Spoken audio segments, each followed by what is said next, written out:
Bueno, iniciamos esta ronda de entrevistas con el profesor Juan Joanet, como había dicho el viernes, y con la profesora Nelva Góndola. Ella es candidata a vicealcaldesa por el FAT hacia el Distrito Capital. Estado de situación de la economía panameña, profesor. Bienvenido. Bueno, mira, yo creo que aquí en Panamá hay dos problemas, o tres. Uno tiene que ver con lo que es el mercado interno. El mercado interno obviamente está deprimido, ¿no? Y creo que hay dos, digo, el dato que más se usa es el número de automóviles que se vende. Eso ha venido cayendo. Pero no solo eso, o sea, básicamente hemos estado viendo cómo cierran muchos pequeños negocios. A mi juicio se debe a dos causas.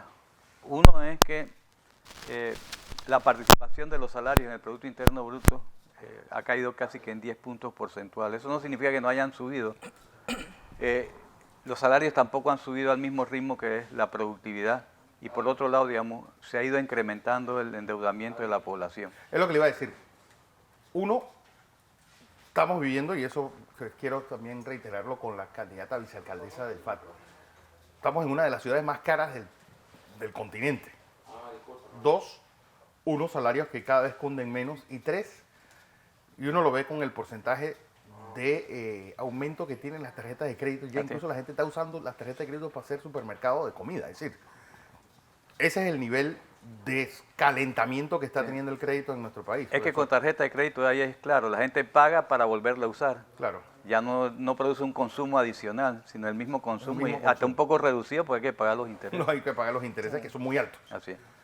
Otra cosa, profesor, se ve, y me acaba de mostrar, por ejemplo, la posibilidad de que China utilice el Polo Norte y toda la ruta ártica para la ruta de la seda. Así es.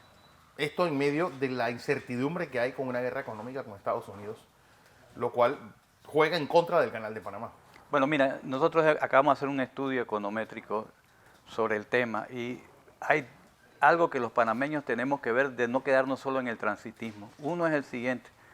Hasta hace unos 5 años atrás, cada vez que crecía en 1% del Producto Interno Bruto Mundial, el comercio internacional crecía en 2%. Era muy dinámico. Ahora es 1 a 1. O sea que ese dinamismo del comercio internacional ya no se va a ver. Por muchas razones, entre otras porque, bueno, la globalización ya llegó hasta donde iba a llegar, más bien parece estar retrocediendo. Y por otro lado está eso, o sea, ¿qué va a pasar con el canal? Hay que hacer el ejercicio mental. Algunos dicen que no va a ser hasta el año 70 que eso va a pasar, otros dicen que ruta antes. ártica. Lo cierto es que se hizo un experimento. Claro, esos barcos todavía son especiales, sí, pero se pasó de Shanghái a Nueva York en 7 días menos que venir hasta el canal de Panamá. Entonces, tenemos que ir pensando en cómo, a partir de la renta del canal de Panamá, ir construyendo una economía mucho más diversificada. Pero ¿cómo se diversifica una economía cuando, si algo ha tenido los 30 años, obviamente utilizando el hito mental de la invasión, cuando el sector servicio ha crecido sobredimensionadamente, pues recortando todo lo que deja valor agregado en Panamá, que es el sector secundario y sobre todo el sector primario? Bueno, es que hay que volver a ver esas dos cosas. Por ejemplo, se está hablando del sector agropecuario y todo el mundo dice, vamos a cerrar USPA. Está bien, eso hay que cerrarlo. Pero la desgravación y la apertura que está en los tratados de libre comercio sigue funcionando. Sigue funcionando. Entonces, eso hay que verlo. Hay que ver cómo se protege a la producción nacional, porque ya estamos usando casi la mitad de las divisas que generamos en el canal de Panamá para comprar alimentos. Eso no tiene sentido. Y por otro lado, la industria. Porque la industria tiene una característica importante. La industria produce empleo y produce empleo de buena calidad. Entonces, si no podemos, es que todas estas cosas que son enclaves, que tienen que ver con la globalización, generan mucha divisa. Por ejemplo, ahora vamos a exportar cobre, pero yo te aseguro una cosa, que la exportación de cobre produce menos trabajo que cuando se estaba construyendo la mina. Obviamente, igual que el canal. Sí, entonces, el canal ampliado produjo 10.000 empleos y ahora producirá 300, 400. Así es. Entonces, el problema es ese, cómo poder generar esos otros sectores que aseguren el problema del empleo. O sea, 16% de la población está en situación o está desempleada o informal, o está subempleada. Los informales son todavía más, es 40.8% solo en el área no agrícola. En el área agrícola todo el mundo. Todo el mundo.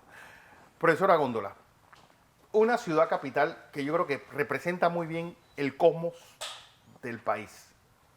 uno tiene pues postales de que uno dice, bueno, esta es la ciudad más, la Dubái de las Américas, en la avenida, en la cinta costera, pero a contraposición con San Martín y Pacora, que son, se puede decir que una ciudad rural. Sí, dos Panamá prácticamente se habla, y esa es una expresión de la desigualdad que hay en el país. Es decir, sabemos que Panamá está, por ejemplo, en el 6º país más desigual del mundo, ¿sí? En el ranking de desigualdad. También tenemos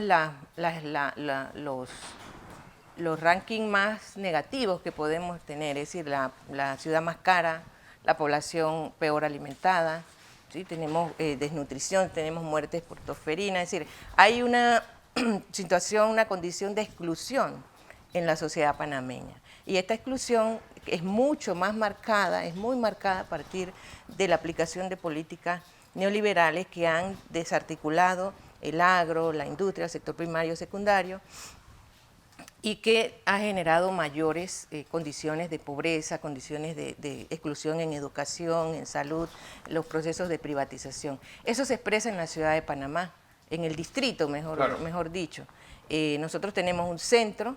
Bueno, no solamente el distrito, porque realmente es casi... Sí, es que es una situación de Tener nación. que San Miguelito, Arraiján y La Chorrera no sean esa gran capital, que al final las otras son ciudades dormitorios y ciudades que solamente se nutren de los servicios que da la ciudad capital. Claro, y esa es una expresión de que hablaba un poco el profesor Jované, de esta distrofia de la economía. Es decir, tenemos un sector comercio, servicios, banca, muy desarrollado, y una desarticulación terrible del sector agropecuario que alimenta a mucha de nuestra población, y del sector industrial que hemos visto que está, su participación es cada vez menor. A la larga, profesor, se habla mucho de las políticas neoliberales, pero tenemos un Estado sobredimensionado, porque esta gente, estamos hablando de que en este quinquenio se manejaron más de 110 mil millones de dólares, que se dice mal y pronto, pero es una pila de dinero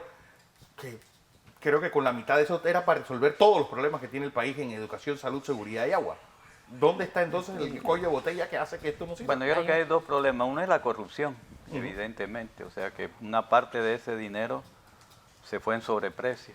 Correcto. Y además el panameño con la peor suerte del mundo, porque nos robaron y encima, como es deuda pública, vamos a tener que pagar lo que nos robaron.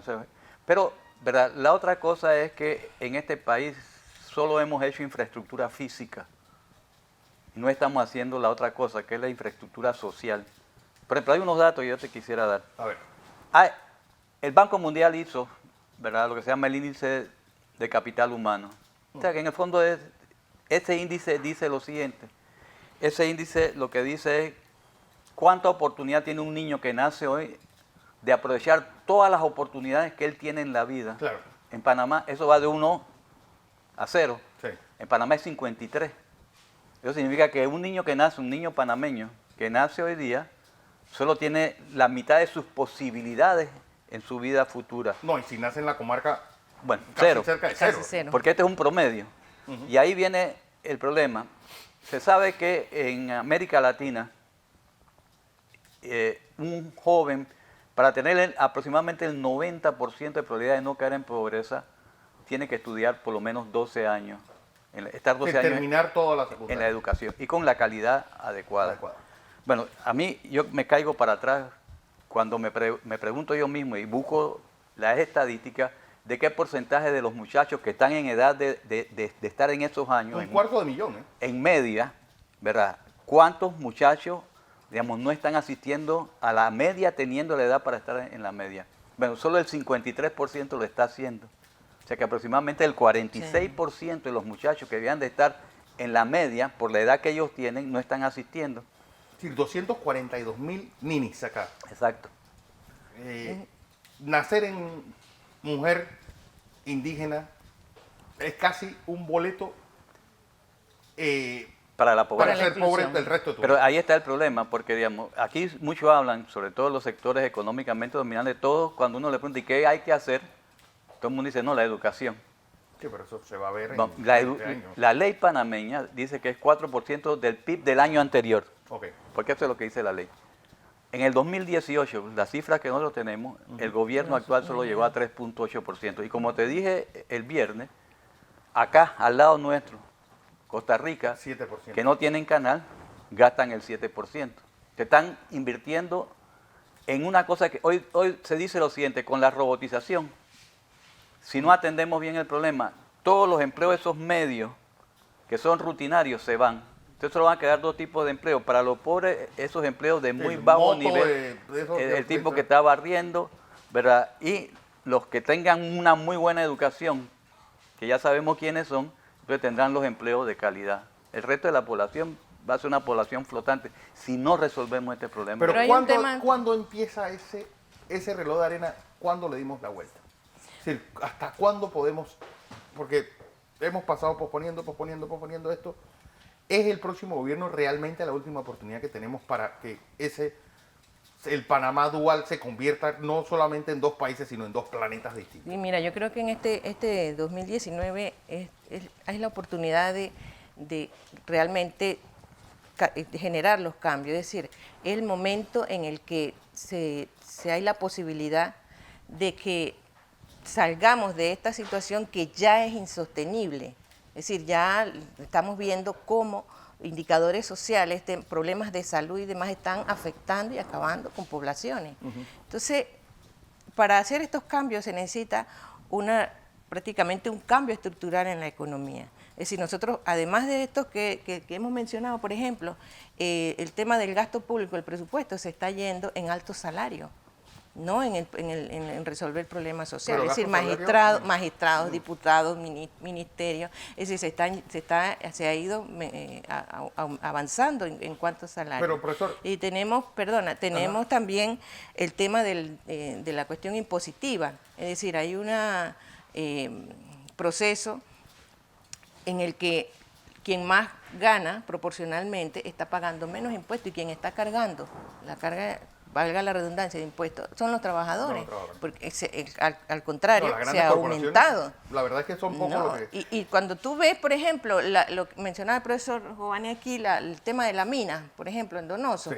por cada $100 que saca en ganancia, quedan 2 a Panamá. ¿Qué clase de tratos son? Es que hay un cambio estructural que no puede ir solamente como desde un ministerio, desde una presidencia, pero tiene que haber...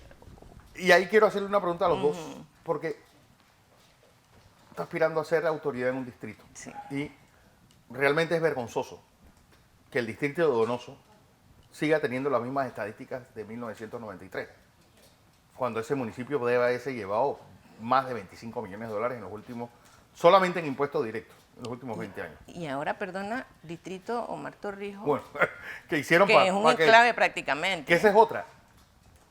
Todo centralizado en la ciudad capital. ¿Y el interior qué? Bueno, mire, ese es uno de los Bueno, empezando por su ciudad, profesor. Sí. Colón. Mire, es que yo le decía ahorita al ingeniero Blandón que si uno estudia cuál es la ciudad o la provincia, porque se mide por provincia, que tiene el Producto Interno Bruto por persona más alto de todo Panamá, es Colón. Es Colón. Colón produce aproximadamente más de la mitad de las divisas del país, porque ahí están los puertos. El canal, ¿verdad? Y de hecho, ahora estas plantas y la de zona gas. libre. Y ahora la mina. Sí. Pero, ¿verdad? Cuando uno se pregunta, la situación es lamentable. Porque, entre otras cosas, porque hay exceso de centralización. Ese es un problema. Hay un exceso de centralización. Pero también lo que yo creo que es importante decir aquí es que la renta del Canal de Panamá, que podría ser una clave para resolver todos estos problemas, como ya hemos conversado varias veces, la renta del Canal de Panamá se está usando, uno se va en corrupción. Sí. Por más blindaje que dicen en el canal. Y la otra, el año pasado fueron 1.600 millones de dólares, este año son 2.000.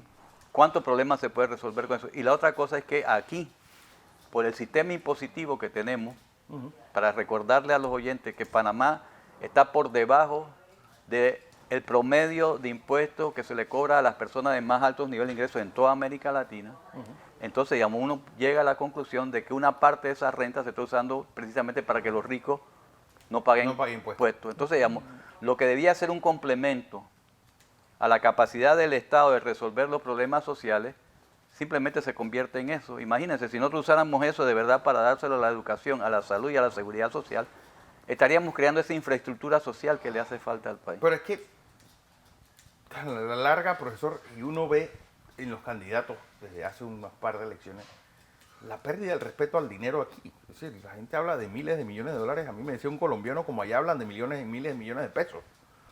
Tomando en cuenta que el cambio es casi 3.000 pesos por dólar. Sí, pero digo, yo creo que ahí está el problema, porque aquí hemos llegado y tiene que ver también qué está pasando en este país.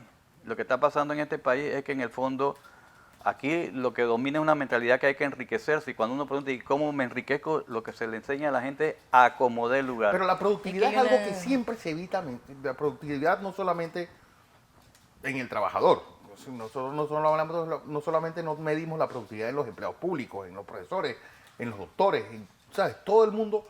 Y estamos hablando de esa automatización de la economía que está dado básicamente por un tema de productividad que aquí no estamos todavía midiéndola. Ni nadie lo ha planteado como tal, profesor. Sí, bueno, es que ese es el problema. Es un problema que enfrenta a la humanidad. El ejemplo son los cajeros automáticos. Claro. O sea, ¿cuántos muchachos estarían detrás de una caja si no hubiera...? Ahora, eso... Pero hay otros que son los programadores, otros Exacto. que son un montón de Entonces profesiones. hay que ir moviéndose hacia esa gente que hace, digamos, ese tipo de trabajo, pero eso necesita entonces educación. Bueno, pero para que exista educación no solo es educación. Claro. La gente tiene que tener buena salud. Y para tener buena salud la Hay gente que tiene tener que buena tener alimentación. buena alimentación, Seguridad. seguridad. Entonces, ¿verdad? Creo que hay un concepto que tenemos que tener claro, que la mejor inversión que puede hacer alguien en este país es precisamente en el recurso humano, en la población. Pero, profesor, a la larga, ¿cómo se mide eso? Porque se pueden hacer 100 escuelas más. Pero Claro. si vas a llenarlas con los mismos planes educativos y desgraciadamente con la misma dirigencia o los mismos maestros, vas a tener el mismo Es resultado. que tenemos dos problemas, y el problema no son los maestros, los profesores. Es ¿no? uno de los problemas. El problema es el siguiente: si tú vas a dar clases y tienes que llevar tu propio plumón o tu propia tiza, Sí. si la tienes que dar esas clases en una escuela rancho, ¿verdad? Si no hay una biblioteca, aquí hay escuelas que no tienen electricidad, escuelas que no tienen agua. Entonces, ¿verdad? Hay ese problema. Según este índice, ¿verdad? El panameño promedio puede esperar que va a estudiar 11.3 años en la escuela, pero cuando se le mide la efectividad, eso baja de 11 a 7. O sea, ya hay 4 años perdidos. Perdidos por, digamos... Pero lo que hay que ver a la educación es como una inversión que es rentable. Claro, el otro problema es el siguiente. Alguien preguntaba, como chiste, le dijeron, ¿qué hago para mejorar el país si haga chips? Y él terminó preguntando si eran chips de papita o las de la computadora, porque eso tiene que estar conectado a un plan económico que no existe en este país. Que las políticas públicas tienen que ser integrales. No puedes plantear solamente resolver el problema de educación, solamente resolver el problema de salud, solamente el problema de la seguridad alimentaria y la alimentación. Tiene que ser integral, porque tú puedes inventar muchos planes, pero si el estudiante, el niño, el joven, no tiene una alimentación adecuada que le permita aprovechar todos estos espacios, no lo va a hacer. Pero es que... Entonces, esa es parte, es decir, de la exclusión, ¿ves? Es decir, si no hay una... Es decir, para que haya inclusión tiene que haber políticas públicas integrales, tiene que haber un proceso de desarrollo nacional centrado, nosotros planteamos, en la dignidad, en la vida humana. La salida de las carreras técnicas y, por ejemplo, este gran instituto que se está haciendo en Tocumen es una forma de nivelar las cargas. Paliativo, diríamos un paliativo y que responde también a intereses de mercado. Hay que trabajar en responder al desarrollo del individuo, del ser humano, de la sociedad.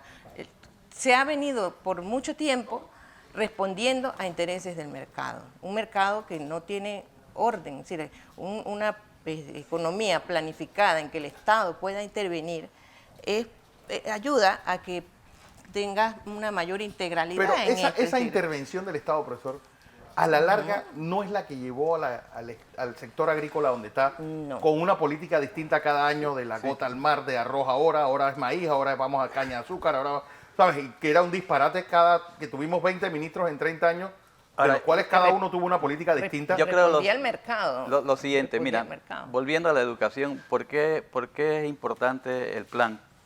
Y quizás Corea del Sur es el ejemplo. El ejemplo clásico. Porque, de hecho, el problema es que la educación debe adelantarse al mercado.